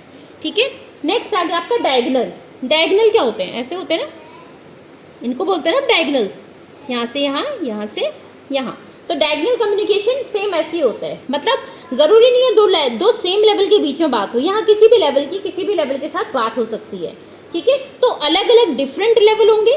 ये देखिए, ये यहाँ से यहाँ जा रहा है, तो डिफरेंट लेवल हो सकते हैं, डिफरेंट पर्सन हो सकते हैं, जिनके बीच में डिफरेंट अथॉरिटी हो सकती है, इनके पास अलग अलग पावर्स हो सकती हैं। हो सकता है इसके पास ज़्यादा है, इसके पास कम है ना। तो अलग अलग अथॉरिटी के लोग, अलग अलग लेवल के लोगों के बीच में कम्युनिकेशन होता है। अब जैसे सेल्समैन है, एक सेल्समैन तो आपका ऑपरेशन लेवल पर आ गया। ठीक है, सेल्समैन बात कर रहा है यहाँ पर प्रोडक्शन मैनेजर के साथ, तो ये हो गया आपका डायगोनल कम्युनिकेशन। ठीक है, समझ में आया? वर्टिकल वी या तो यहाँ से यहाँ चलेगा या यहाँ से यहाँ चलेगा, या तो टॉप से बॉटम या बॉटम से top. Horizontal H same level पर, और डायगोनल लेवल्स अलग अलग होंगे, अथॉरिटी अलग अलग होगी, उनके बीच का कम्युनिकेशन। ठीक है, नेक्स्ट बात करते हैं आपका इनफॉर्मल कम्युनिकेशन। तो फॉर्मल कम्युनिकेशन में हमने देख लिया सारा, उसके टाइप्स भी पढ़ लिए कि कौन कौन से टाइप्स थे। अब आ जाते हैं इनफॉर्मल कम्युनिकेशन। इनफॉर्मल कम्युनिकेशन मतलब जिसमें किसी प्रॉपर चैनल को, बात करने के लिए किसी चैनल को फॉलो नहीं किया जाएगा। अब देखिए, जैसे फॉर्मल कम्युनिकेशन का एक एग्जांपल ले लेती हूँ, अच्छा सा मस्त वाला। अब सपोज आपके स्कूल में ना आपकी बुआ आ गई, ठीक है, तो आप अपनी क्लास छोड़कर थोड़ा ना भाग जाओगे कि मेरी बुआ आई है, बुआ को बिठाऊँ, पानी वानी पिलाऊँ, है ना। ऐसे थोड़ी ना होगा। वहाँ पर क्या होगा, आपकी बुआ को अब पहले विजिटिंग कार्ड दिखाना होगा, स्कूल में एंट्री लेनी होगी, रिसेप्शन पर जाना होगा, वहाँ से आपको बुलाना होगा, परमिशन लेनी होगी, तब आप जाके अपनी बुआ से बात कर सकते हैं। ठीक है, तो एक प्रॉपर चैनल को फॉलो किया यहाँ पर। ठीक, अब इनफॉर्मल कम्युनिकेशन है, यहाँ पर आ जाते हैं अब इनफॉर्मल कम्युनिकेशन पर। अब यहाँ आपके घर पर आपकी बुआ आ गई, तो ये थोड़ा ना अब बुआ ने बैल बजाई, अब गेट खोलने से पहले थोड़ा ना आप पहले पापा से पूछोगे पापा अगर ओके करेंगे तो मम्मी से पूछोगे, मम्मी अगर ओके करेंगी तो गेट खोलोगे, नहीं ना। यहाँ पर क्या करोगे, आप भाग कर जाओगे, गेट को ओपन कर दोगे, बुआ को अंदर बुलाओगे, पानी ऑफर करोगे।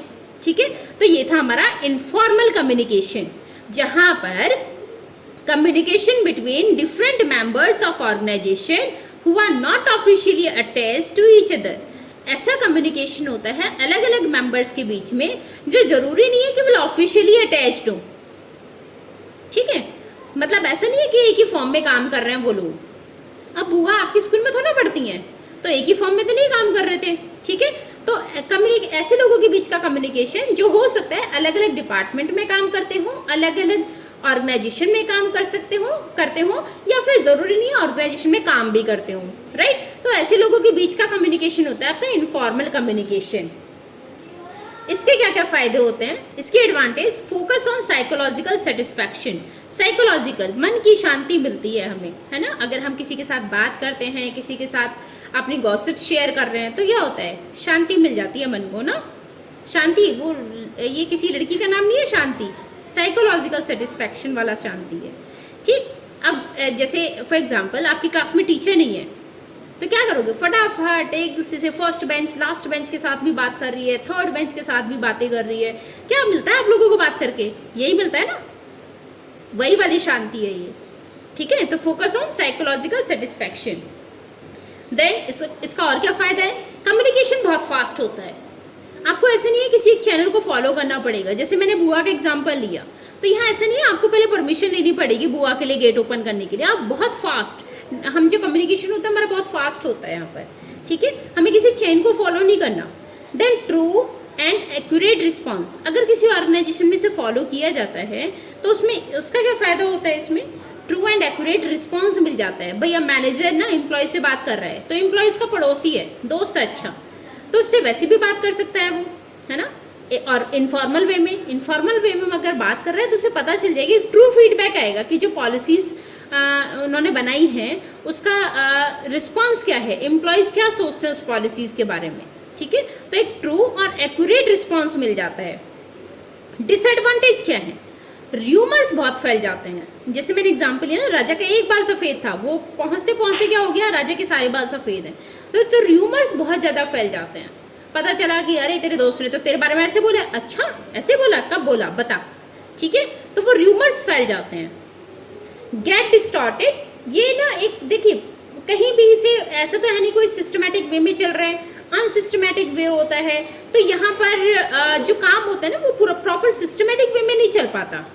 ठीक है, the leakage of confidential information, आपकी जो कॉन्फिडेंशियल इन्फॉर्मेशन है ना वो लीक होने के चांसेस होते हैं। अब राजा ने तो दरबारी को एक बाल बताया कि एक बाल सफ़ेद है, लेकिन उस दरबारी ने तो वो बात आगे पूरे गांव तक फैल गई। तो कॉन्फिडेंशियल इन्फॉर्मेशन लीक होने के चांस भी ज़्यादा होते हैं इनफॉर्मल कम्युनिकेशन में। मैंने अपना सीक्रेट बताया बी को, मैंने बी से बोला कि ये मेरा सीक्रेट है, किसी को मत बताना।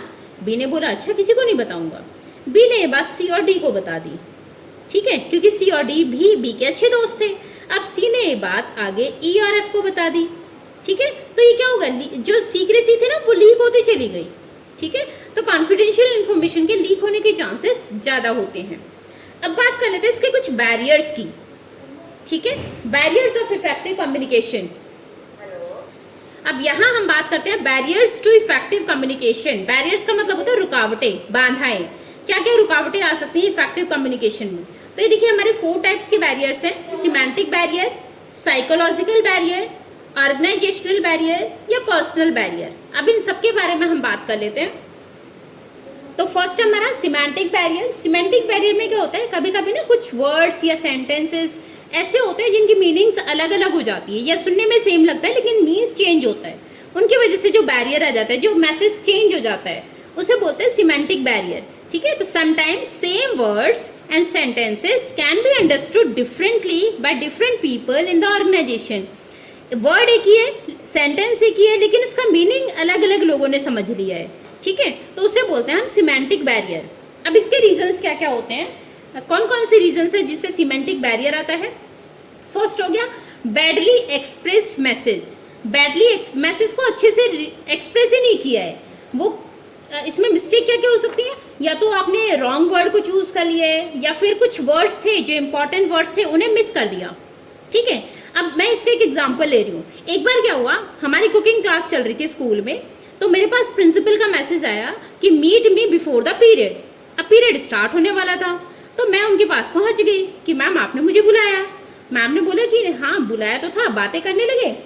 मीटिंग शुरू हुई और मैंने बोला मैम मेरा पीरियड ओवर हो जाएगा, तो आप बाद में जो भी डिस्कस करना है आप थोड़ी देर बाद प्लीज़ कर देना, क्योंकि मेरा पीरियड मिस हो जाएगा यहाँ पर। उन्होंने बोला कि तो रश्मि मैंने तो आपको तब बुलाया था जब आपका फ्री पीरियड होता। तो मैंने बोला नहीं मैम, आपने मैसेज किया था meet me before the period. अब उन्होंने क्या मिस कर दिया, meet me before free period. Free period से पहले मिलना है ना। उन्होंने फ्री वर्ड यूज नहीं करा कि मेरे जो फ्री पीरियड होगा तब मैं जाकर उनसे बात करूं। उन्होंने क्या लिखा था, meet me before the period, period से पहले। तो मैं तो कुकिंग क्लास ले रही थी, मेरा उससे पहले अगर मैसेज आया तो मैं उससे पहले पहुंच गई। ठीक है, तो ये हमारा कैंपिंग हमारे स्कूल में समर कैंप चल रहा था, उसके टाइम पर ऐसा हुआ। तो इसमें क्या था, बैडली एक्सप्रेस मैसेज, कुछ वर्ड्स मिस थे, ओमिटेड थे, यहाँ पर कुछ वर्ड्स गायब हो गए थे, जिसकी वजह से जो मैसेज था वो रॉन्ग कन्वे हुआ। नेक्स्ट आता है आपका सिंबल विद डिफरेंट मीनिंग। कभी कभी कुछ सिंबल्स, कुछ वर्ड्स ऐसे होते हैं जिनकी मीनिंग अलग अलग होती है, जैसे प्राइस और प्राइज, दोनों सुनने में सेम सेम लगते हैं, है ना। अब अगर कोई प्राइस की बात कर रहा है, हो सकता है मैंने प्राइस समझ लिया हो, है ना। प्रिंसिपल, प्रिंसिपल, राइट, RIGST, और एक होता है WRITE। तो कुछ वर्ड्स ऐसे होते हैं जिनकी मीनिंग अलग अलग होती है, ठीक है। तो उसमें समझने का तरीका भी अलग अलग हो सकता है। किसी ने मुझसे बोला हो इसे राइट करो और मैं उसे लिख कर ले जाऊं, ठीक है। तो ये होता है symbol with different meanings. Next हो गया फॉल्टी ट्रांसलेशन। फॉल्टी ट्रांसलेशन में आ जाता है, भाई मैं जो ये समझा रही हूँ आपको, मैंने जो लिखा है, ठीक है, ये हो सकता है कुछ बच्चों की समझ में नहीं आ रहा हो अभी, ठीक है। वैसे ऐसा होगा नहीं, सबको समझ में आएगा, तो उसकी टेंशन मत लो, ठीक है। तो कभी कभी ऐसा होता है कि वर्कर्स को जो हम मैसेज देते हैं ना, वो उन्हें समझ में नहीं आता उस लैंग्वेज में, जिस लैंग्वेज में हमने, सपोज मैं किसी को समझा रही हूँ इंग्लिश में, अब सामने वाले बंदे को इंग्लिश आती ही नहीं, ठीक है। तो वो उस मैसेज को मेरी लिपसिंग के थ्रू या मैसेज बोलने के तरीके से अपने वे में समझेगा, तो उसे क्या बोलते हैं, फॉल्टी ट्रांसलेशन। या मैं अभी इंग्लिश में पढ़ा रही हूँ, मेरे सामने उर्दू में आ जाए कोई मैसेज, मुझे नहीं आती उर्दू तो मैं नहीं समझ पाऊंगी, ठीक है। तो उसे बोलते हैं फॉल्टी ट्रांसलेशन। जो मैसेज भेजने में गड़बड़ होती है, सामने वाले को वो लैंग्वेज आती नहीं और आपने उस लैंग्वेज में मैसेज भेज दिया, तो उसमें जो बैरियर आएगा, उसमें जो रुकावटें आएंगी, उसे बोलते हैं फॉल्टी ट्रांसलेशन। नेक्स्ट हो गया अनक्लैरिफाइड अजम्पशंस। कभी कभी ऐसा होता है बोलने में जो गड़बड़ हो जाती है ना। जैसे मैंने अभी एग्जांपल लिया था, मैनेजर ने बोला कि take care of goods. Manager employee को बोल के गया कि टेक केयर ऑफ गुड्स। इसका मतलब क्या है, अभी सामान का ध्यान रखना, ठीक है। एम्प्लॉय ने यही समझा कि सामान का मुझे ध्यान रखना है, मतलब हैंडल विद केयर, इन्हें सेफ जगह पर रखना है। लेकिन इससे जो मैनेजर था, मैनेजर का कहने का मतलब था कि आप take care of goods. Goods का मतलब उसका इस लाइन से मतलब था कि क्वालिटी का ध्यान रखना, आप क्वालिटी में कोई कॉम्प्रोमाइज ना हो गुड्स की। लेकिन उसने समझा कि सामान को सही जगह पहुंचाना है, सेफ जगह रखना है, ठीक है। तो ये होते हैं अनक्लैरिफाइड अजम्पशंस, जिसमें हम अपने आप अज्यूम कर लेते हैं कि अच्छा इसका मतलब ये था, ठीक है। Then technical jargon. Technical jargon में आ जाता है आपका कि कभी कभी ऐसे होता है टेक्निकल वर्ड्स हम यूज कर लेते हैं जो एम्प्लॉयज को समझ में नहीं आता। अब क्या हुआ, एक दिन क्या हुआ कि हमसे बोला गया था कि व्हाइट शर्ट और ब्लैक लोवर पहनकर आपको स्कूल आना है, ठीक है, सीनियर टीचर्स को। तो हम व्हाइट शर्ट ब्लैक लोवर पहन के स्कूल चले गए। थोड़ी देर बाद अनाउंसमेंट हुई कि व्हाइट कॉलर एम्प्लॉयज की मीटिंग है। अब हम सारे व्हाइट वाले पहुंच गए मीटिंग में। अब वहाँ जाके हमें तो डांट पड़ गई। मैनेजमेंट ने बोला कि भाई व्हाइट कॉलर एम्प्लॉयज़ की मीटिंग थी। हमने बोला सर हमने भी व्हाइट शर्ट पहनी हुई है, मेरा भी व्हाइट कॉलर है। तो उन्होंने बोला अरे भाई व्हाइट कॉलर का मतलब था मैनेजमेंट की मीटिंग है, मैनेजमेंट ग्रुप की मीटिंग है। हम सारे वहाँ से निकल आए बाहर, ठीक है। बाहर आके अब क्या कर सकते थे, हंसी सकते थे अपने ऊपर ना। तो टेक्निकल जर्गन में हो जाता है आपका कि कुछ ऐसे टेक्निकल वर्ड्स हम यूज कर लें जो एम्प्लॉयज को समझ में ना आ रहे हो, उसकी वजह से कम्युनिकेशन बैरियर होता है। नेक्स्ट आ गया आपका बॉडी लैंग्वेज या गेस्चर डिकोडिंग। कभी कभी ऐसा होता है कि आप बोल कुछ रहे हैं, बॉडी लैंग्वेज कुछ और बोल रही है, अलग अलग हो जाते हैं, है ना। आपने 3 इडियट मूवी देखी है, उसमें नहीं पीके मूवी देखी है, उसमें बोलता है ना वो जब जेल में बैठा होता है वो बोलता है कि यहाँ तो अच्छा के भी अलग अलग मीनिंग होते हैं। अच्छा अच्छा, ठीक है। तो बॉडी लैंग्वेज आपकी कुछ और बोल रही है और समझने वाला कुछ और समझेगा। अब फॉर एग्जांपल मैं गुस्से में आपको एक जोक सुना दूं, ठीक है। पीटीएम थी, मैंने बोला आपके पेरेंट्स से कि सर बच्चा तो बड़ा आपका अच्छा है, लेकिन मार्क्स पता नहीं कैसे कम आ जाते हैं, इसके मार्क्स नहीं ला पाता, ठीक है। अब आप मेरी बॉडी लैंग्वेज से क्या समझेगी कि मैडम तारीफ कर रही है हमारी, टांग खींच रही है। अब आप कंफ्यूज, मैडम बोल क्या रही है, मैडम ये भी बोल रही है कि बच्चा बड़ा अच्छा है और फिर ये भी बोल रही है मार्क्स कम आए हैं ना। तो बॉडी लैंग्वेज, या फिर कोई मैनेजर है वो गुस्से में बैठा, गुस्से में एक जोक सुना रहा है, तो सामने वाला तो डर के मारे हंसेगा भी नहीं, है ना। तो वो उस जोक पर भी नहीं हंसेगा क्योंकि उसकी बॉडी लैंग्वेज कुछ और है और वो बोल कुछ और रहा है। तो ये बैरियर भी आता है आपका, इस बैरियर को बोलते हैं हम बॉडी लैंग्वेज या गेस्चर डिकोडिंग। अब बात करते हैं नेक्स्ट बैरियर, साइकोलॉजिकल बैरियर की।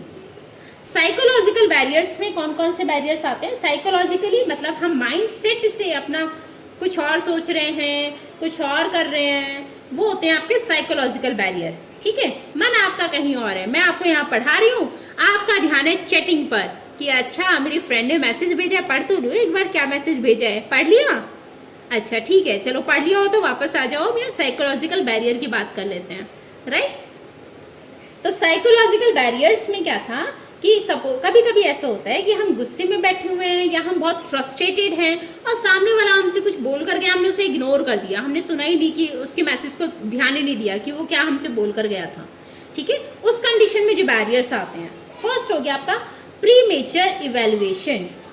प्रीमेचर, प्री मतलब पहले ही, मेचर मतलब सोच लेना, इवैल्यूएट कर लेना, उसे बोलते हैं प्रीमेचर इवैल्यूएशन, ठीक है। तो ये क्या क्या होता है, कभी कभी होता है कि आप मैसेज दे रहे थे, एग्जाम्पल ले लेते हैं, आप किसी से झगड़ा करके आए हैं, ठीक है, और वापस घर पर आए, जैसे ही आपने देखा घर पर तो जिससे आपने झगड़ा किया तो उसके फादर वहाँ बैठे हुए थे और वो आपके पापा से पैसे मांग रहे थे उधार, ठीक है। उन्होंने बोला कि मेरी हेल्प कर दो, मुझे बहुत ज़रूरत है, मुझे पैसे दे दो थोड़े से, और आपने इधर देखा ना उधर देखा, आप बीच में कूद पड़े, आपने बोला नहीं नहीं पापा ये झूठ बोल रहे हैं। भाई बात तो आपको पता ही नहीं थी, लेकिन आपने क्या करा, कंक्लूजन में कूद पड़े, है ना। तो वो होता है प्री मेचर इवैल्यूएशन, आपने पहले से ही इवैल्यूएट कर लिया कि पक्का ये जो बैठे हुए हैं सामने पैसे मांग रहे हैं वो आपकी कंप्लेन लेकर आए होंगे, आपकी कंप्लेन कर रहे होंगे कि आपके बेटे ने मेरे बच्चे की पिटाई कर दी, इसीलिए आप वो कंक्लूजन में कूद पड़े, ठीक है। उसे बोलते हैं प्री मेचर इवैल्यूएशन, जब हम पहले से ही कुछ इवैल्यूएट कर लेते हैं, पहले से ही सोच लेते हैं कि अच्छा ये बात हुई होगी, ठीक है। नेक्स्ट होता है लैक ऑफ अटेंशन। कभी कभी ऐसा होता है कि हम अटेंटिव नहीं होते और सामने वाला क्या बोल रहा है हमें कुछ पता ही नहीं चलता। आपने कभी ऑब्जर्व किया होगा, आप टीवी देख रहे हैं और मम्मी आपको आवाज़ लगाती रहती है बट आप सुनते ही नहीं है ना। तो उस टाइम पे क्या होता है, क्योंकि आपका पूरा फोकस कहाँ है, आपका अटेंशन कहाँ पर है, टीवी पर, मूवीज़ में, है ना। तो उस टाइम आपका अटेंशन नहीं है तो आपने मम्मी की बात को सुना भी नहीं, राइट। तो ऐसे ही होता है कभी कभी जब रिसीवर अपना कंप्लीट अटेंशन नहीं देता तो उसमें जो रिजल्ट आता है वो इनइफेक्टिव आता है।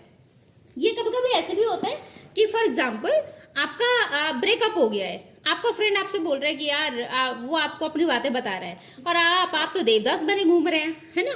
तो उसमें क्या है, लैक ऑफ अटेंशन, आप अटेंटिव नहीं थे तो आपने मैसेज को सुना ही नहीं, तो ये भी क्या है, एक बैरियर। नेक्स्ट है आपका loss by transmission and poor retention.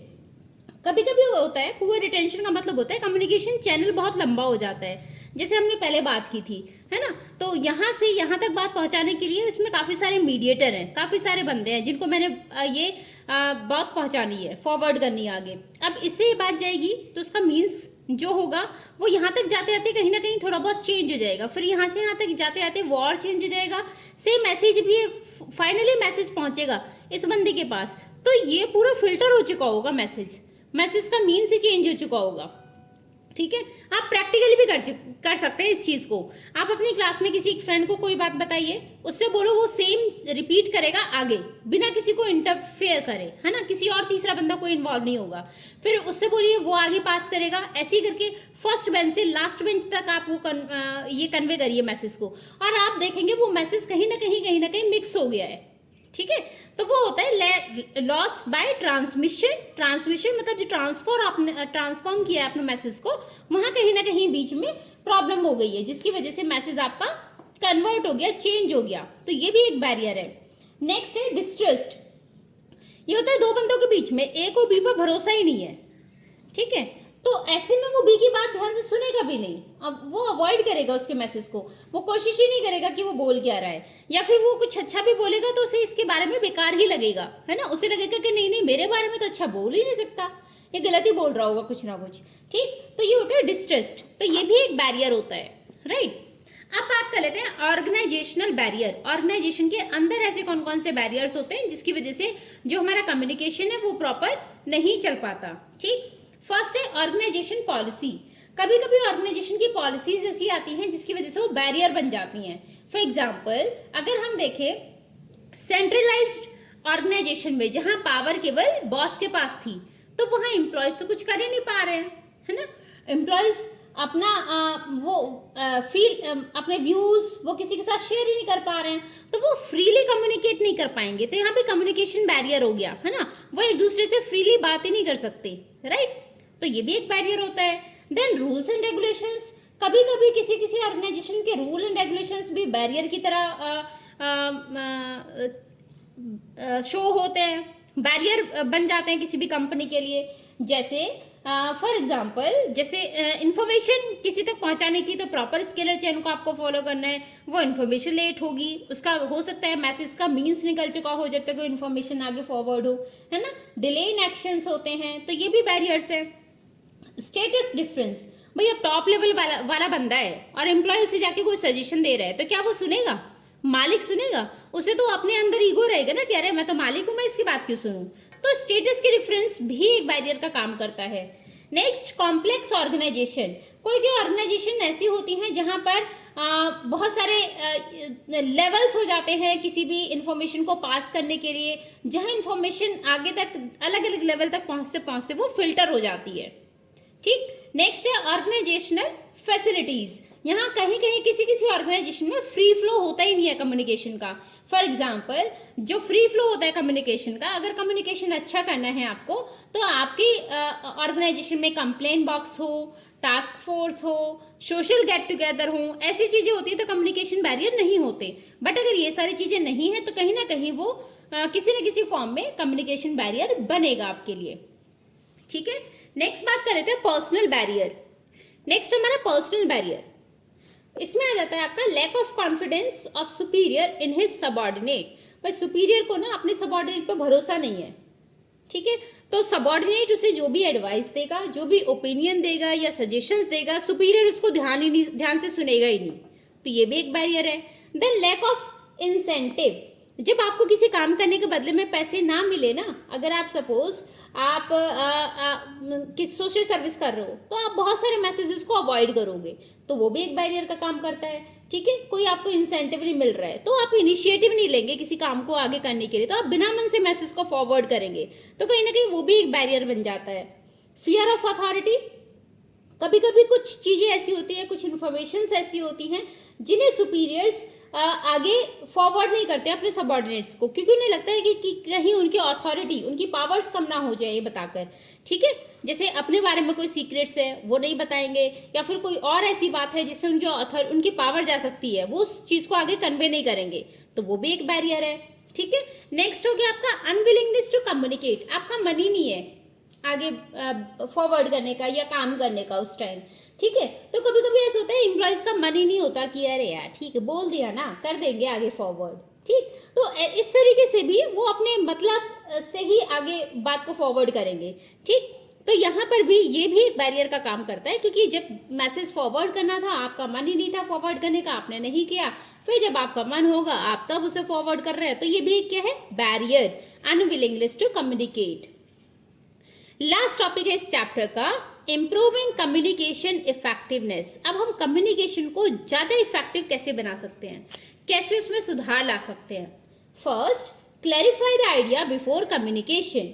हम जो भी कम्युनिकेट करने जा रहे हैं हम पहले उसे क्लियर कर लें, पहले हमें पता हो हम क्या मैसेज आगे कन्वे करने वाले हैं, है ना, तो वो मैसेज पहले हमें खुद को क्लियर होना चाहिए कि हम आगे क्या मैसेज हम फॉरवर्ड करेंगे।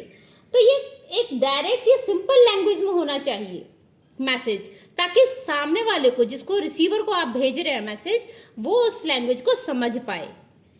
ठीक है, देन सेकेंड आ जाता है communication according to the need of receiver. मैं रिसीवर को जितनी जरूरत है ना आप उतना मैसेज उसे कन्वे करो। आपको फालतू बातें करने की ज़रूरत ही नहीं है, आप उतना ही मैसेज समझाओ ना, रिसीवर को उतना ही मैसेज दो जितनी की उसे ज़रूरत है, ये जितना उसे समझाने की ज़रूरत है, आप एक्स्ट्रा स्टोरी मत बताओ। तो ये भी एक इम्प्रूविंग वे है कम्युनिकेशन का। Then consult others before communicating. जहाँ आपको लगता है कि आप कोई ऐसा डिसीजन लेने जा रहे हैं जो सुपीरियर्स या सबॉर्डिनेट से रिलेटेड है, आप वहाँ उन्हें इन्वॉल्व कर सकते हो, उनके साथ डिस्कस कर सकते हो किसी भी मैसेज को, क्योंकि जब फिर आगे जब आप अपना मैसेज फॉरवर्ड करोगे तो वो ध्यान से सुनेंगे, उन्हें इसके बारे में आइडिया रहेगा, तो आपके मैसेज को वो बहुत ध्यान से सुनेंगे। Next, use of proper language, tone या कंटेंट ऑफ मैसेज। आपका जो मैसेज होगा वो प्रॉपर लैंग्वेज में हो, टोन उसकी प्रॉपर हो, या मैसेज का कंटेंट सही होना चाहिए जो सामने वाले को समझ में आ जाए। ठीक है, नेक्स्ट आता है प्रॉपर फीडबैक। ये हमारा यहाँ पे नहीं है कि मैसेज भेजा और काम खत्म, प्रॉपर फीडबैक, आप उसका फीडबैक लें तो आपको पता चल जाएगा कि मैसेज आपका सही गया है या नहीं पहुँचा सही से। ठीक है, तो यहाँ से आपको पता चल सकता है कि आपका मैसेज रिसीवर को समझ में आया या नहीं आया, राइट, तो उसका हम फीडबैक ले सकते हैं। नेक्स्ट है communication for the present as well as for the future. जो भी आपका मैसेज है ना वो प्रेजेंट और फ्यूचर से रिलेट करके आप बता दो। फॉर एग्जाम्पल, आपको 10% सेल बढ़ानी थी, आपको ये इन्फॉर्मेशन दे रही है, तो आप उन्हें बता सकते हैं कि लास्ट ईयर हमारी सेल थी 8%, इस साल हम कोशिश करेंगे उसे 10% तक आगे पहुंचाने की। ठीक है, तो यहाँ पर हमने क्या कर दिया, उस मैसेज को कनेक्ट कर दिया प्रेजेंट और फ्यूचर दोनों से। तो आपका जो मैसेज है वो प्रेजेंट के साथ साथ फ्यूचर से कनेक्टेड होगा, तो ज़्यादा अच्छी उसकी वैल्यू होगी और ज़्यादा अच्छे से वो कंसीडर किया जाएगा। नेक्स्ट है follow up communication. Follow up करना मतलब अगर आप प्रॉपर फॉलो करते हैं अपने कम्युनिकेशन को मैनेजर से सबॉर्डिनेट तक, तो इसमें बीच में जो मिसअंडरस्टैंडिंग्स थी, जो इंस्ट्रक्शंस थे, वो सारे खत्म हो जाते हैं। मैनेजर ने कोई भी इंस्ट्रक्शन दिया, ठीक है, मैनेजर ने सबॉर्डिनेट को इंस्ट्रक्शन दे दिया, अब वो ये फॉलो अप भी करता रहे कि सबऑर्डिनेट उसी के अकॉर्डिंग काम कर रहे हैं ना, जो आपने मैसेज दिया था, जो आपने कम्युनिकेट किया था। तो उससे क्या होता है, जो प्रॉब्लम्स हैं, जो बैरियर्स हैं, उन्हें आप रिमूव कर सकते हो। नेक्स्ट हो गया गुड लिसनर, है ना, जब आप ध्यान से सुनेंगे तभी चीज़ों को आप समझेंगे। तो यहाँ पर सेंडर को पहले तो रिसीवर की बात सुननी चाहिए कि वो किस लैंग्वेज में आपकी बातों को समझता है, वो किस तरीके से समझ पाएगा। देन रिसीवर को भी पेशेंटली उस मैसेज को ध्यान से सुनना होगा, अटेंटिव होकर सुनना होगा, तभी उसको वो मैसेज समझ में आएगा और तभी वो बैरियर्स आप रिमूव कर पाएंगे। ठीक है, नेक्स्ट हो गया ओपन माइंड। अपना खुले दिमाग का मतलब ऐसे नहीं है पेचकस लेके बैठ गया और माइंड को खोल रहे हैं, है ना। तो ओपन माइंड से आपको खुले दिमाग से आपको उस मैसेज को सुनना है, मतलब इंटरेस्ट शो करना है कि क्या मैसेज आया है और आपके फेवर में है या अगेंस्ट में, कुछ भी हो, आपको इंटरेस्ट आपके अंदर होना चाहिए उस मैसेज को लेकर। ठीक है, ऐसा नहीं है कि आप बिना मैसेज पढ़े या बिना मैसेज के बारे में जाने ही अपना कंक्लूजन आप देते रहें। ठीक, तो ओपन माइंडली आपको सुनना पड़ेगा। देन कंप्लीटनेस ऑफ मैसेज आपका कंप्लीट होना चाहिए। ऐसा नहीं है कि आपने मैसेज डाल दिया, जैसे टेक केयर ऑफ गुड्स हमने एग्जांपल लिया था, अब वो खुद ही गैस कर रहे हैं एम्प्लॉय कि टेक केयर ऑफ गुड्स का मतलब होगा कि गुड्स को संभाल के रखना। ठीक है, तो ऐसा मैसेज ना हो कि वो गैसिंग पॉइंट पर आपने छोड़ दिया कि सामने वाला अपने आप सोचे क्या मैंने दिया है ना। तो हमें आईक्यू लेवल जज नहीं करना, कंप्लीटनेस ऑफ मैसेज आपका कंप्लीट होगा तो ही सामने वाला उसे अच्छे से समझ पाएगा, अच्छे से उस पर फीडबैक दे पाएगा। ठीक है, रिस्पॉन्ड तभी कर पाएगा वो। तो ये थे हमारे वेज 10 वेज जिनके थ्रू हम अपने कम्युनिकेशन को ज़्यादा इफेक्टिव बना सकते हैं। तो आज की वीडियो में हमने ये सारी चीज़ें देखी।